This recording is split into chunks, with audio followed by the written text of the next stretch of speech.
has been a while. So we're back on the 1194 project. The big holdup was we needed an oil pump. We didn't have one that was any better than the pretty rough one we took out. Well, in the meantime, I acquired a tractor that had an oil pump better than that one, even though strangely the motor was blown. The oil pump's still better than this one that was running, believe it or not. So that holdup's been solved. I have an oil pump. We're going to get that in today, and we're going to start slapping gaskets on and accessories and manifolds and all this other stuff we need to do. We'll get that all together, and we'll see how many things we can get put together today.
So what you just watched me struggle through there, installing the oil pump.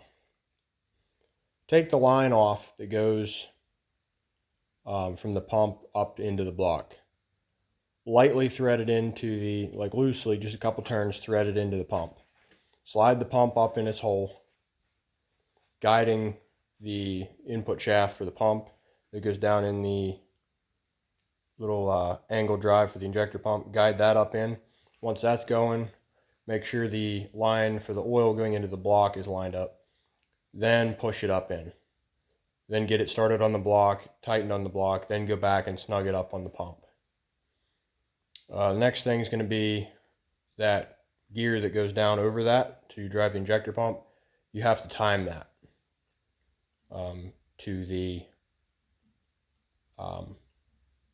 get the fuel pump lined up right for top dead center.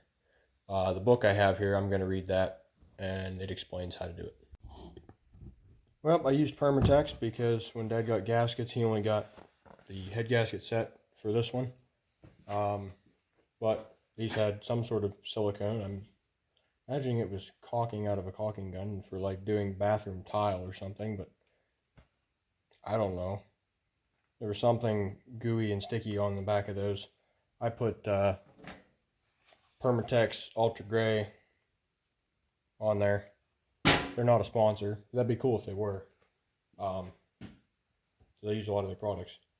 Got Permatex on those. Snugged them down just lightly. We'll let that set up, and I'll come back in a day or two and snug them down the rest of the way. And we got the oil pump in.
That's looking a little more like a tractor. Our exhaust manifold hooked up, power steering stuff's on, belts are on, fans on, alternator's on. All our linkages hooked up for the throttle. Lots of wires hooked up. We're getting close.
It's all back together. We got fuel to everywhere fuel's supposed to be. We're gonna see if it runs and still makes its funny noise. Still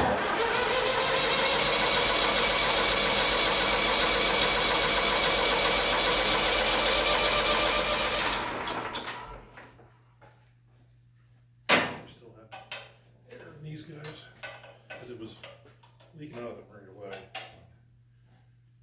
It's got air and stuff coming up the return. Yeah, again, that That's completely drained too. again, that doesn't really matter.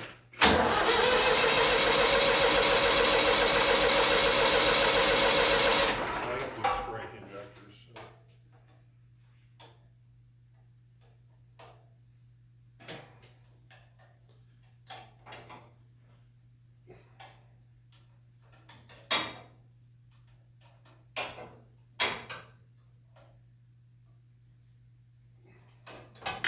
Give it one more go, then give it a sniff.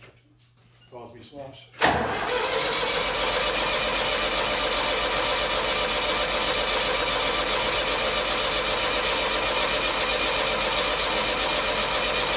There's a lot of smoke.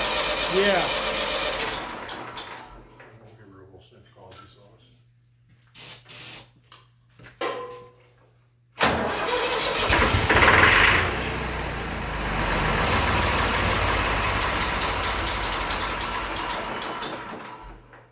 So it's not really getting fuel, it just thinks it is. So the timing's off.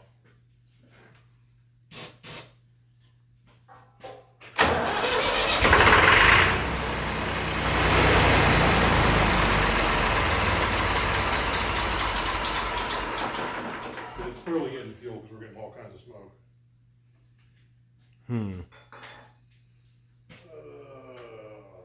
Happy. Give it one more try.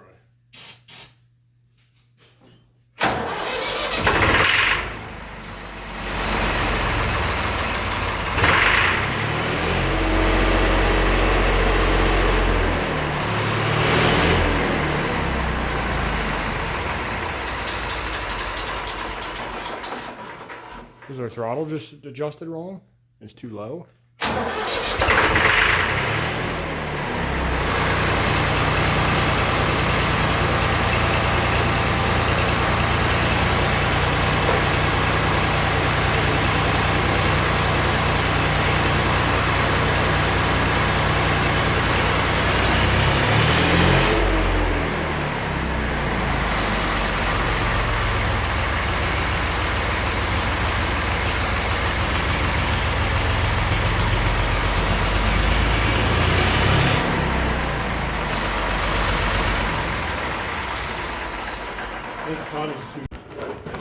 So the reason that didn't run especially well is this here. I'm off a tooth. So that, when it's down at the bottom, is at about 530, and it should be between 6 and 7. So I was off a tooth. We're back to cylinder 1, top dead center compression, and Dad had the rocker cover off so we can verify that, and he put it back on already. And then there is the, all David Browns have this little TDC on them, and you can stick a screwdriver in there and feel that, and then you can put a breaker bar like that, and on the crank pull in you can turn it. So I got to pull this collar back out, turn it one tooth, lower it back down in, put the pump on, and then hopefully it'll run just like it's supposed to.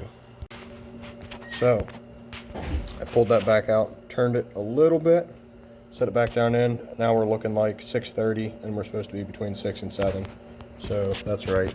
I am going to set all these things back in here. I'm going to set the pump back in with the little shaft and the spring, and then all these fuel lines and bolts, and put the side panel back on, and the linkages there, and hopefully we'll have this thing running tonight. We still have a couple other little things that we need to do to it. Need to put an oil filter on it because there was all that junk in the oil pan. We changed the oil, but we didn't change the filter yet. We wanted to get it to run before we did that. And then we have to get a couple of pins for the 3-point hitch arms because we borrowed those for another one. Attempt number 2, we're going to bleed the injectors and then try to get started. If I can find the key. Oh, it's over here.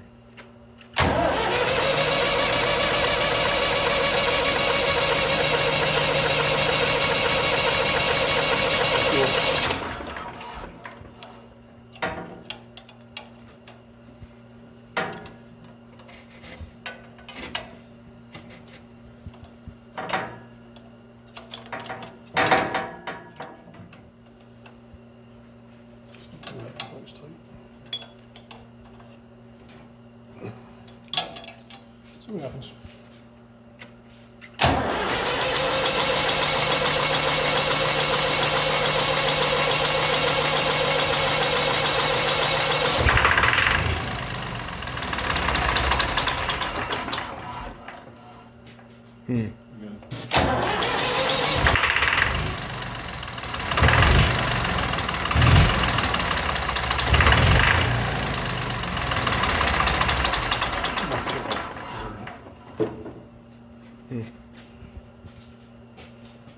Looked pretty good though.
So, this tractor did not behave itself, as you guys may have seen. I want you guys' opinion on what you think's wrong with it. We brought it in here, drove it in here actually, because it was missing and banging and popping and blowing out the intake, blowing his exhaust fumes out the intake. It actually blew the intake manifold gasket out as well. We fixed that. It had a bent push rod. Not a big deal. Put another push rod in it. It bent it pretty much immediately. Put another push rod in it. Double checked the valve lash. Didn't bend any more push rods, but it was still barking out the intake. We tore it down, put rings in it, new bearings, clean out the oil pan because there was timing gear teeth in there. So it has had the timing crashed at some point, which I've never heard of on these. And I've never heard of breaking a crank on these, but basically all I can think that we're down to, maybe something's up with the front of the crank where that timing gear goes, because we've played with the injector pump timing. We've had a different pump on it. We've had injectors on it, and we're spraying fuel through it, and it's smoking like we're getting fuel. All the valves are operating at the time they should be, or relatively close. It'll run on ether. It will not run on its own on diesel fuel. We're at a loss. So put it down there in the comments if you guys are familiar with these, what you think could be going on. We are very, very lost on this. And normally these aren't that hard to work on. The motor that's in this 880, I've been through several years ago, way deeper than I was into this one this time. Or similarly as deep. I think I had the clutch out of it at some point. Maybe I didn't. I don't remember. Anyway, I've been through that one just as deep as I've been through this one, and they're not that hard to put back together, so there's something else is wrong here. I'm guessing it has to do with the timing being crashed on this at some point. But make sure to like and subscribe if you like this kind of stuff. Let me know down there in the comments not only what you think's going on with this one, but if you can think of anything that you guys would like to see me film. I know we had a request for how to time this, and for some reason this one didn't like what's supposed to happen. We followed what the book says and what worked in every other tractor we've ever done like this. I always have lots of Select-O-Matic questions, so I have a Select-O-Matic 880 rear end over there that we're going to tear apart and look at and show you guys the ins and outs of those. Yeah, we're lost. We're about tired of this one. So thanks for watching, and we'll see you in the next one.